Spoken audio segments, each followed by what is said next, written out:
Today, we're going to get into a really powerful Japanese legend.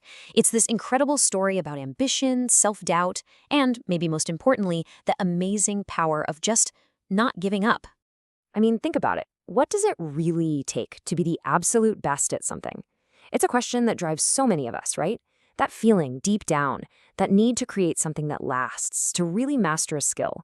But the path to greatness, it's almost never a straight line. So, to really get this legend, we first have to talk about the impulse behind it. Because this need we have to make art, it's one of the oldest human traditions there is. Just look at this. Over on the left, you've got these incredible murals from the tombs of ancient Egypt. And on the right, a modern digital tablet. I mean, the tools couldn't be more different, right? We've gone from using mineral pigments on a stone wall to a stylus on a glass screen. But that basic, fundamental need to express ourselves visually, yeah, that hasn't changed one bit. Okay, so we've established that the drive to create is timeless. It's just part of who we are.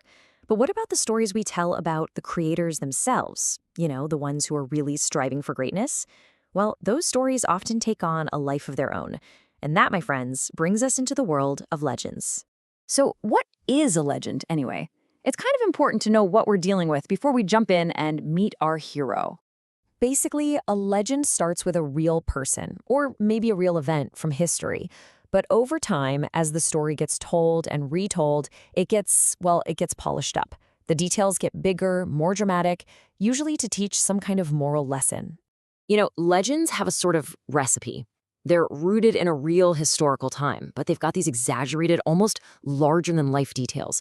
And there's almost always a hero right at the center of it all. So keep these things in mind as we dive into our story. And with all that set up, it's time to meet our hero. He's a young boy with a dream so massive, it's going to define his entire life. This is Rosetsu. And Rosetsu doesn't just want to be a painter. No. He wants to be the greatest painter in all of Japan. And he knows, to do that, he has to study under the one and only master, Maruyama Okyo. So he packs his things and sets off on that long road to Kyoto, his heart just buzzing with excitement. But along the way, he stopped by this mysterious old man. And the man gives him this seemingly impossible challenge. He says, "Paint a picture for me." But then he adds, "without a brush or ink or paper." This quote right here, it's his first real test. It's a challenge to prove his worth, sure, but it's really about silencing that self-doubt the old man can already see in him. And Rosetsu, he actually passes the test. He uses twigs and berries and dirt to create a painting.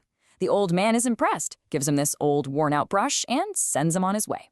But when Rosetsu finally gets to the famous Maruyama school, well, this is where the story takes a fantastic twist. So the gatekeeper who greets him at the school, that's the Master Okyo himself. And that mysterious stranger back on the road? Turns out that was Sensei Yutai, Okyo's own teacher. Can you believe it? Rosetsu had been tested by two of the greatest masters in Japan before he even set foot inside the school. He was in. But, getting into the school was just the first step. The real challenge, the test that nearly broke him completely, was still to come. 3 years. For 3 long years, Rosetsu works his tail off. He's preparing inks, stretching silks, learning all the basics. But all around him, his classmates are graduating, becoming these amazing painters, and he just feels stuck. That excitement he felt on the road, it slowly starts to sour into this deep, crippling self-doubt. And then, one day, he overhears 2 students talking about him. And the words they say, man, they're like a knife right to the heart. They're saying that Sensei Akio is so hard on him because he's disappointed, because he knows Rosetsu will just never be great. It's his absolute worst fear, said out loud. He's just completely crushed. Flooded with shame, he flees. He runs out of the school and into the cold winter night, just stumbling through the snow until he literally can't walk another step. He collapses in a snowbank and falls asleep, his dream totally and utterly shattered. But it's right here, at his absolute lowest point, that inspiration finds him, and it comes from a place he never would have expected. When Rosetsu wakes up, he hears this splashing sound. He looks over and sees this half-frozen pond, and in it, there's a giant carp leaping again and again and again, trying to get a little cracker that's just out of reach on the ice. All day long, this carp tries and fails. It's getting bruised, exhausted, but it never, ever stops. And then finally, with one last huge effort, it smashes through the ice and gets its prize. And watching this incredible act of determination, it just changes everything for him. It's like a lightning bolt. He has this epiphany. He realizes this is what he's been missing all along. It wasn't about talent. It was about having the relentless spirit of that carp. And he knows exactly what he has to do. So with this brand new fire in his belly, Rosetsu goes back to the school. He's ready to face his master, but more importantly, he's ready to face himself. He finally gets to sit down with Sensei Okyo, who lays it all out for him. He tells him the problem was never his work ethic. It was never his talent. The real problem was his own doubt.